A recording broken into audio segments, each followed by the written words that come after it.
지난 시간에 이어서 이렇게 말하였는대로 두 번째 말씀을 드리고자 합니다. 여러분, 지난 시간에도 말씀드렸지만 믿음의 백성은 하나님의 말씀을 듣고요, 그 하나님의 말씀대로 살려고 애쓰는 것이 믿음의 백성입니다. 귀로 듣지만 그것이 마음으로 들을 수 있어야 돼요. 그리고 그 마음의 울림이 나의 삶의 실천으로 옮겨져야 돼요. 제가 오늘 뒤에서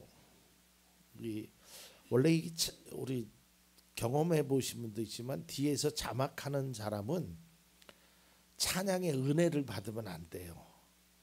왜냐하면 거기에 막 심취하다 보면 막 자막이 엉키게 되고요, 넘겨야 될 자막을 넘기지 않아요. 근데 오늘 그 내 이름 아시죠? 그 찬양을 하는데 이 마음이 막 뭉클해지더라고요. 하나님은 내 모든 것을 알고 있어요. 그 가사 속에서 제가 딱 와닿는 게 뭐냐면 내 모든 생각도 아신다는 거예요. 그러니까 내가 어떤 생각이나 어떤 행동을 하는 것이 사람은 속일 수 있어요. 그런데 하나님은 속일 수 없어요. 하나님은 이미 우리의 모든 것을 알고 계신단 말이에요. 자, 이제 오늘 말씀은 하나님께서 지난 시간에도 얘기했지만 만나와 아침에는 만나를 저녁에는 메추라기를 하늘의 비처럼 내리셨어요. 지난 시간에 얘기한 것처럼 이것을 통해서 내가 너희의 하나님임을 너희가 알기를 원한다. 이게 하나님의 말씀이에요. 근데 이것을 주시면서 두 가지의 법칙을 이야기하십니다. 그 첫 번째 법칙은 먹을 만큼만 거두어야 한다는 거예요. 출애굽기 16장 16절에 보면 주님께서 당신들에게 명하시기를 당신들은 각자 먹을 만큼씩만 거두라고 하셨습니다. 당신들 각 사람은 자기 장막 안에 있는 식구 수대로 식구 한 명에 한 오멜씩 거두라고 하셨습니다. 이게 하나님의 법칙이에요. 그렇게 행하라는 거예요. 그리고 이제 두 번째 법칙은 뭐냐면 안식일에는 거두지 말라라는 거예요. 그러니까 하나님이 모세를 통해서 이 두 가지의 법칙 명령을 말씀하는 거예요. 출애굽기 16장 25절입니다. 모세가 말하였다. 오늘은 이것을 먹도록 하십시오. 오늘은 주님의 안식일이니 오늘만은 들에서 그것을 얻지 못할 것입니다 라고 했어요. 자, 그런데 제가 시간상 성경을 다 말씀드리지 못해 이 두 가지 법칙을 하면서 하나님이 부연 설명으로 이렇게 얘기했어요. 너희들이 먹을 만큼이 아닌 많은 것을 얻어도 그것이 그 다음날 되면 다 썩고 없어질 것이다. 그렇게 얘기했어요. 그리고 안식일에는 그 대신 너희들이 하루치를 더 얻어라, 더 구해라. 그런데 그것은 썩지 않을 것이다.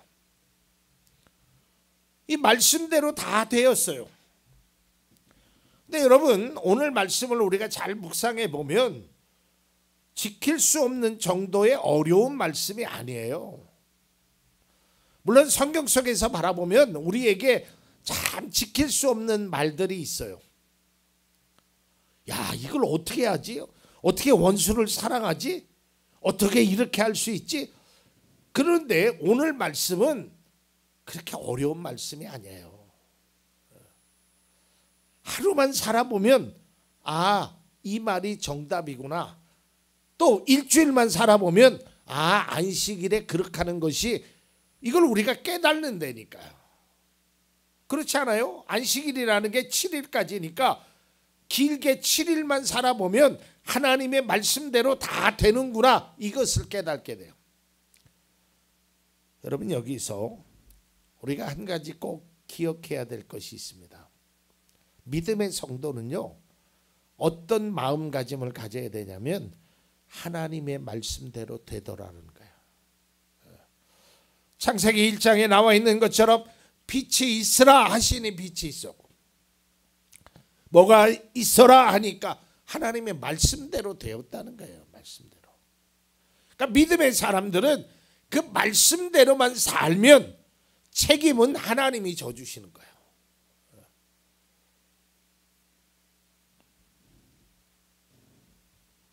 억울하고 바보같이 살고 남들이 조롱한다고 하여도요, 하나님 말씀대로 사는 것이 가장 우리의 삶의 큰 은혜요, 나를 위한 길임을 우리가 깨달아야 돼요. 하나님의 말씀대로 사는 것이 하나님을 위한 것이 아니라 하나님이 바로 나를 향해서 하신 그 말씀이란 말이에요. 그런데요, 사람들의 반응은 이랬습니다. 16장 20절이에요. 그런데 어떤 사람들은 모세의 말을 듣지 않고 아침까지 그것을 남겨두었어요. 분명히 그렇게 하지 말라고 했는데, 그랬더니 남겨둔 것에는 벌레가 생기고 악취가 풍겼다. 모세가 그들에게 몹시 화를 냈다. 말씀대로 행하지 않았는데 그것이 나에게 유익이 된 게 아니라 아무것도 안 됐어요. 안식일도 마찬가지예요. 안식일에는 나가지 말아라라고 이야기를 했어요. 그랬더니 그들은 또 이런 모습을 보입니다. 27절. 모세가 이렇게 말하였는데도 백성 가운데 어떤 사람은 이렛날에도 그것을 거두러 나갔다. 그러나 아무것도 얻지 못하였더라. 여러분, 하나님의 말씀대로 살지 않고 하나님의 말씀이 내 안에서 살아서 역사하는 것이 아니라 내 생각, 내 방법대로 살아가면 아무런 결실을 맺지 못한다는 거예요. 이것을 내가 얼마나 믿고 실천하느냐에 따라서 달라진다는 거예요. 어느 분이요, 여러분들도 그런 간증을 들어보셨어요.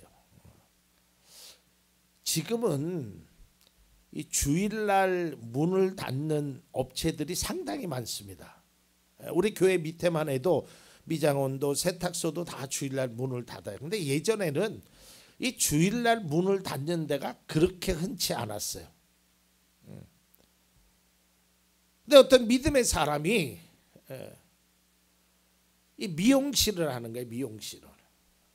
근데 미용실이라는 게 주일날 뭐 결혼식장 가는 사람들도 있고, 옛날엔 주일날 그런 일들을 많이 했잖아. 잔치집에 가는 사람들. 그러니까 이 사람이 고민이 생긴 거야. 내가 하나님 앞에 가서 예배를 드리고 문을 닫아야 될 것인가, 아니면 그냥 예배만 얼른 드리고 와서 문을 열을 것인가, 일을 할 것인가. 그것만 해도 괜찮아요. 뭐 하나님 앞에 예배드리고 뭐 적당한 시간에, 끝난 시간에 오면. 그런데 그렇게 해보려니까 예약 손님하고 이게 안 맞는 거예요. 그러니까 갈등이 생겼어요. 어떻게 하는 것이 좋은 것인가. 그러다 목사님하고 상의를 했고 믿음의 판단을 통해서 주일날 문을 닫았어요. 그 주변에 그 미용사들이 있을 거 아니에요, 그죠? 거기 뭐 친한 사람도 있고 얘기했어요. 당신은 1년 안에 미용실이 망할 거다. 근데 이 사람은 믿음으로 기도했어요. 하나님, 내가 하나님을 의지하면서, 그러니까 특별한 날 이외에는 주일날 문을 열지 않았어요. 그것도 예배 시간에는 절대로 문을 열지 않았어요. 1년 후에 망했을까요? 여러분, 하나님 말씀대로 행하는데 망하면 말이 안 되잖아요. 결국 그 지역에서 가장 손님이 많은 미용실이 됐다는 믿음의 간증. 그거 외에도요, 이런 믿음의 간증들이 너무 많아요. 그 믿음의 간증의 핵심이 뭐냐면, 내가 하나님의 말씀대로 살았더니 하나님이 나의 삶을 책임져 주셨다.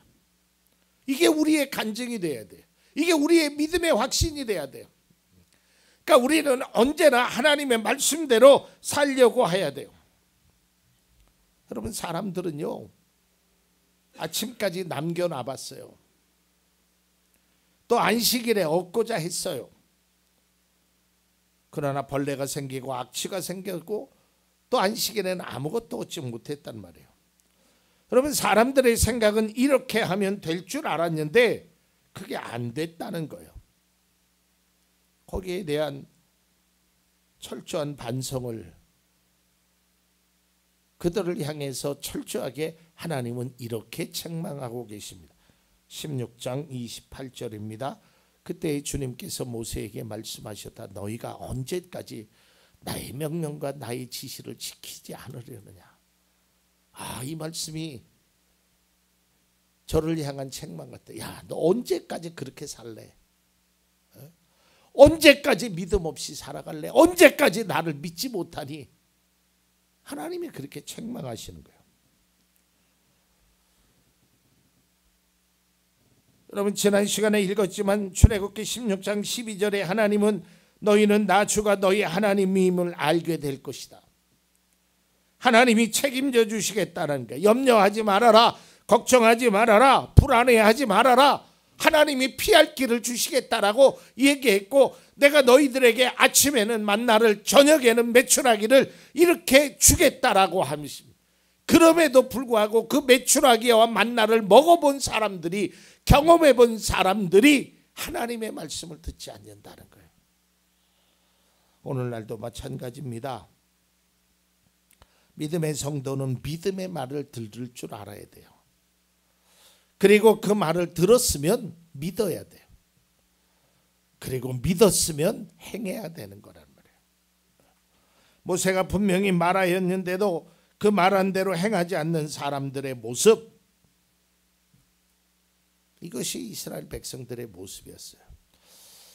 그러면 그들은 왜 그랬을까? 왜 모세가 그렇게 말을 했는데도 아침까지 남겨두지 말라고, 안식일에는 나가서 거두지 말라고 얘기했는데 왜 아침까지 남겨두고 안식일에 거두러 갔을까? 이유가 두 가지. 그냥 제가 찾은 거예요. 첫째는 불확실성에 대한 두려움이에요. 불확실성. 혹시 내일 먹을 게 없으면 어떡해? 안식일에, 그러니까 이런 미래에 대한 불안감이 있어요. 제가 어느 책에서 보니까 이 두려움과 믿음은 반비례라는 거예요. 두려움이 커지면 믿음은 작아지고, 믿음이 커지면 두려움은 작아진다라는 거예요.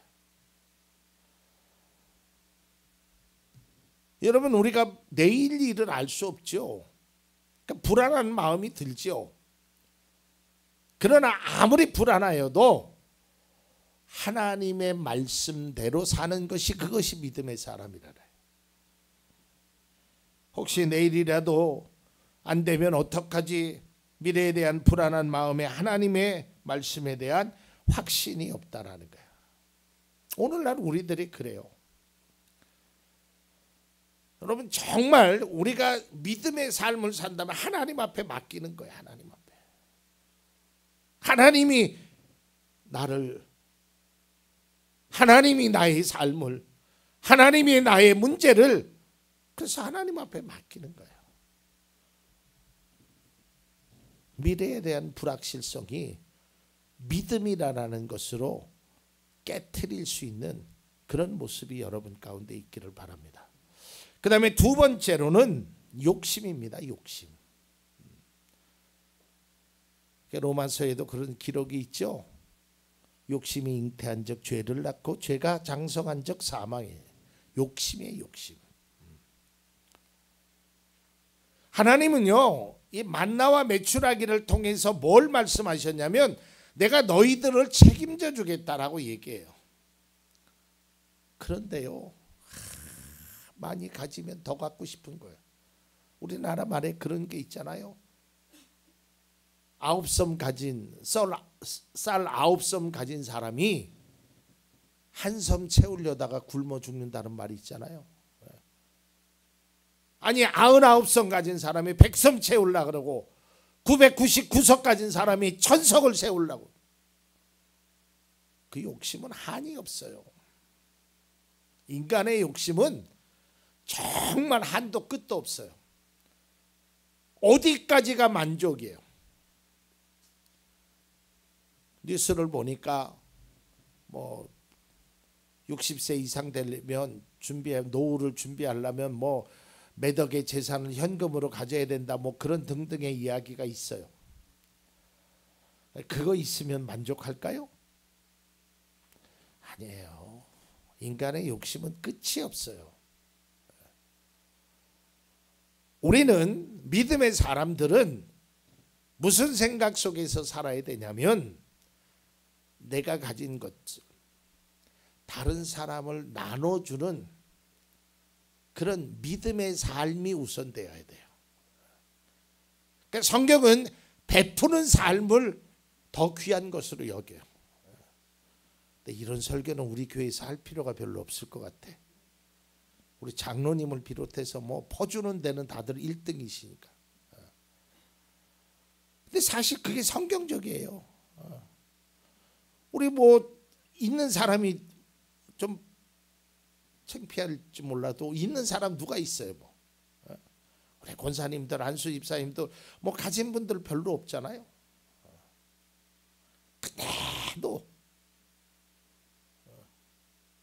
그때도 그걸 주려고 해요. 그게 얼마나 감사한 거예요. 어려워도 힘들어도 아파도 괴로워도 나만 생각하는 것이 아니라 다른 사람을 베풀려고 하는 그 마음, 그것이 너무 소중한 마음이란 말이에요. 딱 하루의 분량만큼, 사람의 수요만큼 배부를 수 있을 만큼 하나님이 공급해 주셨어요. 이건 뭐냐면 욕심 부리지 말아라. 내가 너의 삶에 책임지고 있다는 거예요. 사람은요, 욕심으로 인해서 멸망의 길을 걷게 됩니다. 그래서 우리는 자족할 줄 아는 마음을 먼저 가져야 돼요. 그게 너무 감사한 거예요. 내일 양식은 내일 주시겠다는 믿음이 우리 속에 있어야 합니다. 하나님은 이스라엘 백성에게 우리의 먹을 양식을 공급해 주시는 날마다